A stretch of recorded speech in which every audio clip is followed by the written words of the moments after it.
Scanning the 27 figures arrayed in John Trumbull's The Surrender of General Burgoyne, commissioned for the Capitol Rotunda, one searches in vain for the two officers most responsible for this pivotal victory. Understandably, Benedict Arnold's traitorous visage was omitted, but how could the artist have failed to include the illustrious Pole, whose contributions to the American Revolution were instrumental to its success? From the moment Tadeusz Kosciuszko landed in Philadelphia to volunteer his services to the Continental Congress in August 1776, his ingenious talents as a military engineer were employed by Benjamin Franklin to fortify the banks of the Delaware River against a seaborne attack on the colonial capital. Following his congressional appointment as a colonel of engineers in the Continental Army, General Washington immediately ordered the Pole to strengthen Philadelphia's defenses by constructing Forts Billingsport and Mercer on the New Jersey side of the Delaware. Impressed by Kosciuszko's outstanding abilities, General Horatio Gates asked him to join his staff as he prepared to assume the command of the war's northern department. General Gates tasked the Polish engineer with evaluating the defenses of Fort Ticonderoga. Kosciuszko immediately recognized the importance of placing cannons on the commanding heights of Sugarloaf Hill, subsequently renamed Mount Defiance. We can see the hill at the bottom left of this British map from 1778. When the American side failed to act upon the Pole's advice, General Arthur Sinclair was forced to evacuate the fortress after British forces dragged guns up the steep slopes to the summit of the 853-foot-high hill. Before General John Burgoyne's seasoned regiments could completely surround Ticonderoga's garrison, many soldiers escaped over a footbridge completed by Kosciuszko. In this artist's reconstruction, we can see the bridge connecting Fort Ticonderoga on the left with the fort across the Narrows on Mount Independence. Desperate for time to regroup his dispersed, demoralized army, General Philip Schuyler ordered Kosciuszko to impede the enemy's advance by all possible means.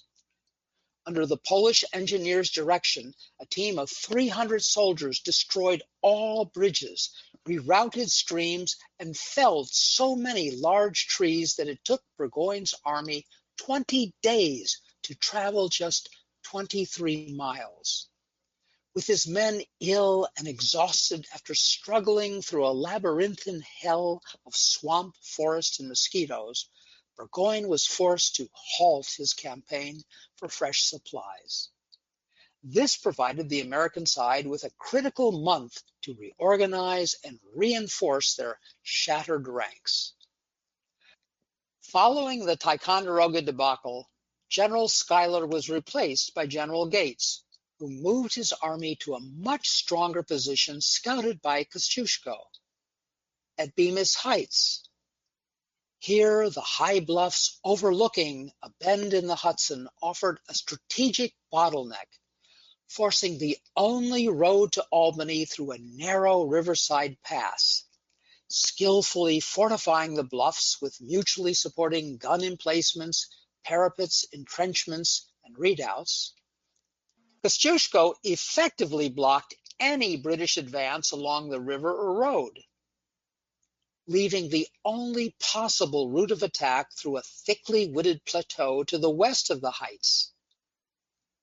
Unable to mount a frontal assault, Burgoyne's columns were decimated by Colonel Dan Morgan's riflemen concealed in the forest on September 19, 1777.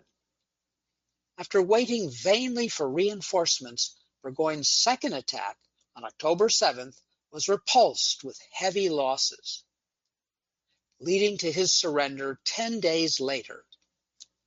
Reflecting on his glorious victory, Gates confided to his friend, the famous Philadelphia physician, Dr. Benjamin Rush, that the great tacticians of the campaign were hills and forests, which a young Polish engineer was skillful enough to select for my encampment. Kosciuszko, in fact, was the great tactician who engineered the victory at Saratoga.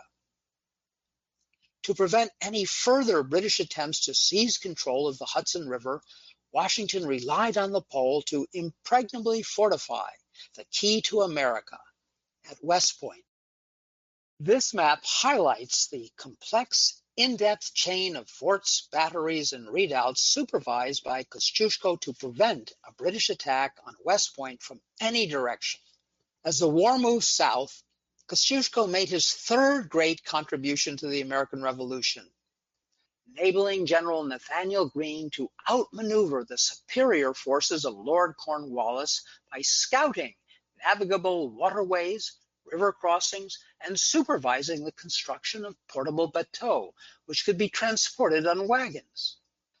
Of all the celebrated foreigners who fought on the American side, including Lafayette, von Steuben, de Kalb, and Pawlowski, Kosciuszko's service was the most indispensable.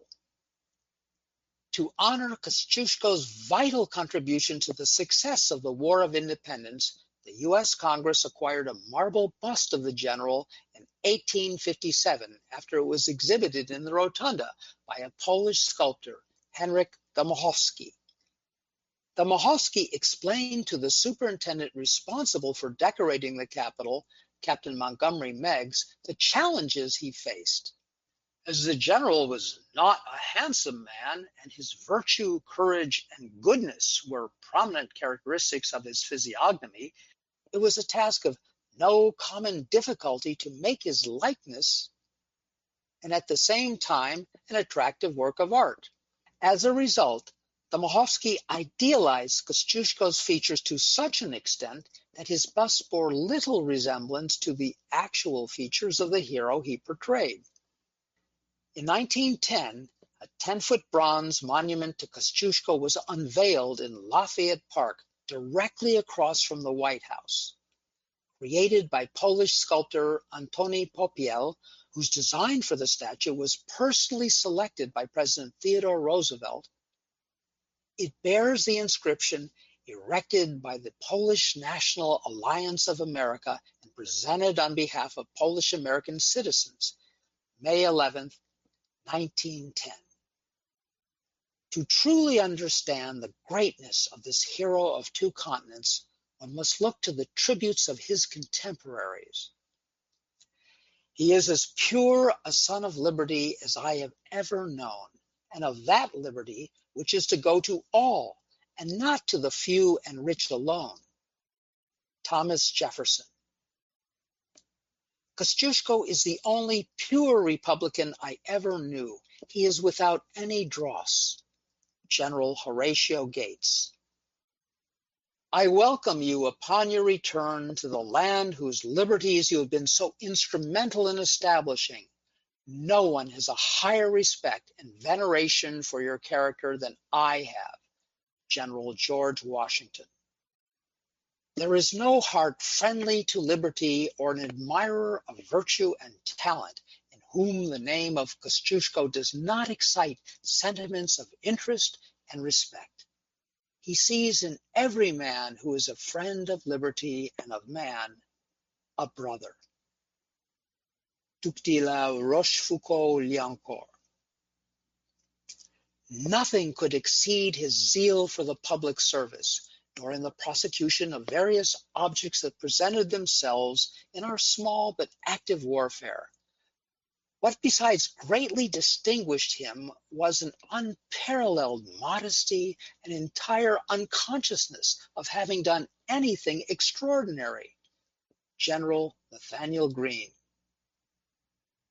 To speak about Kosciuszko is to recall a man who was greatly respected by his enemies, even the very monarchs against whom he had fought.